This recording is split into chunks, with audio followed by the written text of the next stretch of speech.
Alkohol a energetiák. Určite niekto z vás túto kombináciu už mal. Ale čo robí vlastne táto kombinácia s našim telom? A čo keď práve najznámejšie značky energetických nápojov začnú financovať štúdie, ktoré hovoria o tejto kombinácii? A aké sú príbehy ľudí, ktorých táto kombinácia doviedla až k smrti? Predstav si Alexa. Je večer, on príde do baru a objedná si tu na vodku s Red Bullom. Barman mu to namixuje, Alex to vypije, no ale čo sa vlastne udeje v jeho tele? Alkohol putuje cez žalúdok a tenké črevo do krvného obehu a strebáva sa rýchlejšie, než ho telo dokáže vôbec metabolizovať. Ak si Alex dá ďalší drink ešte predtým, jak telo dokáže absorbovať ten predošlý, tak alkohol v tele samozrejme môže naďalej stúpať. Jeho telo však začne alkohol metabolizovať už veľmi skoro po požití. No a následne sa väčšina rozklada v pečení, kde enzym alkohol dehydrogenáza premieňa etanol na acetaldehyd. No a ten sa ďalej premieňa na acetát. Ale následne sa alkohol dostáva pomocou krvi aj do mozgu. No a samozrejme tam začne ovplyvňovať jeho fungovanie. Môže sa zhoršiť jeho koordinácia, pamäť, či vlastne úsudok, čo je správne a čo nie. Jedným z mechanizmov je pôsobenie alkoholu na jeho GABA a receptory. Alkohol zosilňuje práve inhibičný účinok GABA. Je to neurotransmiter, ktorý tlmí aktivitu buniek. Lenže Alex nevypil iba samotný alkohol, v tom istom pohári bol aj Red Bull. Kofeín sa tiež začne rýchlo strebávať, no a jeho koncentrácia môže dosiahnuť vrchol cca po 30 minútach. Klasický kofeín, jak môžete poznať, tlmí adenozínové receptory. Tento adenozín spôsobuje to, že vy ste unavení v jednoduchosti. Lenže kofeín samozrejme jeho účinok blokuje, no a Alex sa môže cítiť viacej nabudenejší. No a keď je samozrejme nápoj, teda energetiak sladený, tento konkrétny Red Bull má 11 gramov cukru, tak samozrejme cukor sa dostáva do krvi. Cukor zvyšuje glukózu v krvi a stimuluje pankrác na uvoľnenie inzulínu. Takže zatiaľ čo alkohol začne tlmiť nervový systém, tak kofeín blokuje signál na únavu. Čo sa ale vlastne teda stane, keď tieto dva účinky sú vlastne dohromady? Alkohol teda zhorší spracovanie informácií aj koordináciu. No a zároveň ľudia po tejto konzumácii hovorili, že sa cítia menej unavení, než vlastne len po samotnom alkohole. Takže Alex sa dostane do situácie, kde je menej unavený a viacej nabudený. Niektorí ľudia opisujú, že ani nie sú úplne tak opití, že necítia tú opitosť po tejto kombinácii. Ale energetický nápoj nezamaskuje úplne 100% túto opitosť. Výskumy vlastne tento maskovací efekt úplne nepotvrdzujú ako nejaké pravidlo, ale akože niektorí ľudia sa môžu cítiť takto, že sú menej opití po tejto kombinácii. Ale samozrejme ten alkohol stále vy máte v krvi a on nikde nezmizol, ani ste nevytriezvili. Len vám to môže ten energetik dať skôr taký pocit nabudenejší a preto to tak môže pôsobiť. Takže Alex môže byť stále nabudený, ale ten alkohol stále narúša jeho schopnosť nejako racionálne rozmýšľať. A kofeín ten alkohol z jeho tela nejako neodstráni. Takže on sa môže cítiť, že je v jasnej pohode, ale alkohol stále v jeho tele robí tú svoju prácu.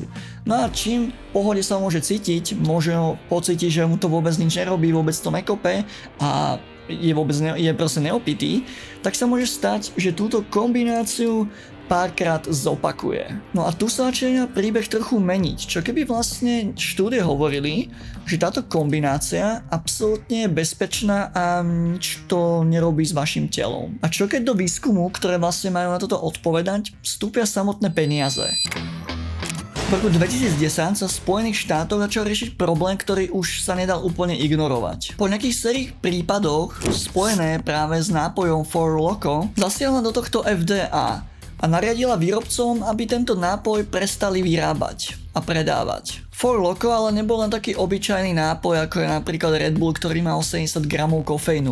Tento nápoj mal 156 gramov kofeínu a 12% alkoholu spolu s taurínom a guaránom. Keď sa vlastne viacej začalo hovoriť o regulácii energetických nápojov práve pre mladistvých, objavili sa aj vedci, ktorí hovorili, že na nejaké tie regulácie sa neobjavili žiadne alebo nie sú žiadne vedecké dôkazy. Jedný z nich bol aj Boris Wester, univerzitný pracovník Utrechtskej univerzity. Lenže Wester nebol od tejto spoločnosti Red Bull úplne odtrhnutý. Patril medzi výskumníkov, ktorí od Red Bullu dostávali finančné vlastne prostriedky. Bolo to vlastne vo fóriem grantov alebo iných nejakých platieb. Red Bull totiž viac ako 10 rokov financoval výskum univerzitných pracovníkov práve na túto kombináciu alkohol a energetiak. A výsledok týchto výskumov sa stále omiela dokola a bola to v podstate to isté. Teda táto kombinácia alkohol a energetiak podľa nich nebola viacej škodlivá ako samotný alkohol. Tento výskum ale neostal iba v nejakých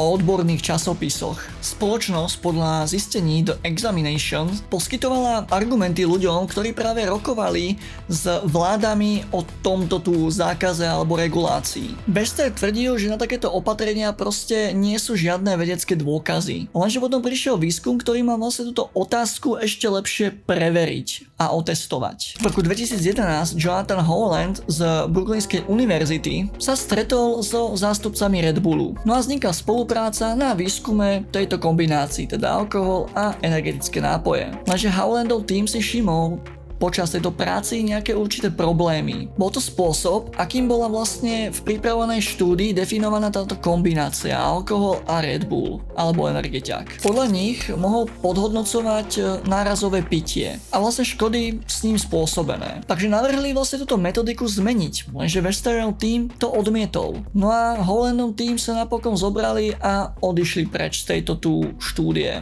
Howland neskôr vlastne potvrdil, že mu bolo povedané niečo v zmysle, že ak chcete peniaze, urobte presne to, čo vám hovoríme. Ale štúdie napriek tomuto aj tak naďalej pokračovali. V tom istom roku vyšla na holandských študentov štúdia financovaná práve Red Bullom. A výsledok, ľudia podľa nich vychádzali lepšie s kombináciou alkohol a energetiak, než vlastne pri samotnom alkohole. V roku 2016 až 2021 vyšlo ďalších 5 štúdií práve financovaných Red Bullom, ktoré vlastne dospeli k podobnému záveru. Teda, že kombinácia alkohol energetiak nezvyšuje žiadne riziko oproti samotnému alkoholu. Takže teraz už trošku nešlo o jednu alebo len 2 alebo 3 štúdie. Preto The Examination analyzoval viac ako 100 odborných článkov. Rozdelili vlastne podľa toho, že či majú väzbu na nejaký energetický priemysel. No a ten výsledok bol akože docela výrazný. Až 95% štúdií financovaných práve Red Bullom alebo vedených s výskumníkmi práve na finančné väzby dospeli k záveru, že kombinácia nezvyšuje zdravotné alebo behaviorálne riziká. Pri ale nezávislých štúdiách bol vlastne tento obraz opačný. Teda 80%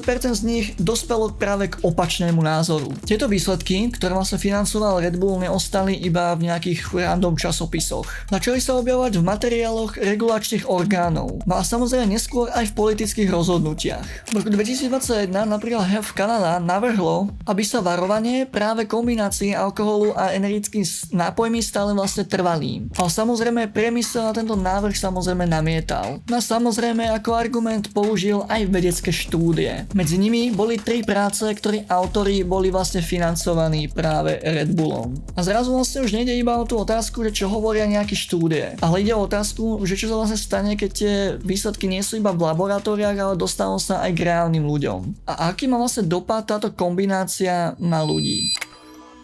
Jedného víkendového večera v roku 2016 sa 21-ročný Zachary Mitchell vybral s kamošmi na chatu. Táto chata bola pri jazere v Quebecu. Na toto jazero chodil vlastne každý letný víkend a podľa svojej matky vedel úplne v pohode plávať. Ale v ten istý večer približne počas 2 hodinách vypil vlastne niekoľko plechovek Red Bullu a nejakých 6 pív. No a samozrejme potom sa s priateľmi rozhodol, že si idú zaplávať. Krátko po polnoci Mitchell skočil cca zo 4,5 metra do vody. Dopadol do vody trošku nešťastne, ale nakoniec sa vynoril. Povedal pár slov, no lenže už sa vlastne nevynoril naspäť. A to bolo vlastne posledný krát, čo jeho priatelia videli. Koronerka, ktorá mala tento prípad na starosti, povedala, že to mohlo byť spôsobené arytmiou, vyvolanou kvôli kombinácii alkohol a energetický nápoj. No táto kombinácia má aj vlastne svoj nejaký určitý názov. Wide awake drunk, teda opitý, ale bdelý. Jak som už spomínal, teda kofeín môže človeka vlastne nabudiť a znížiť vlastne pocit únavy. Zatiaľ, čo teda alkohol stále znižuje vlastne a zhoršuje úsudok. A vlastne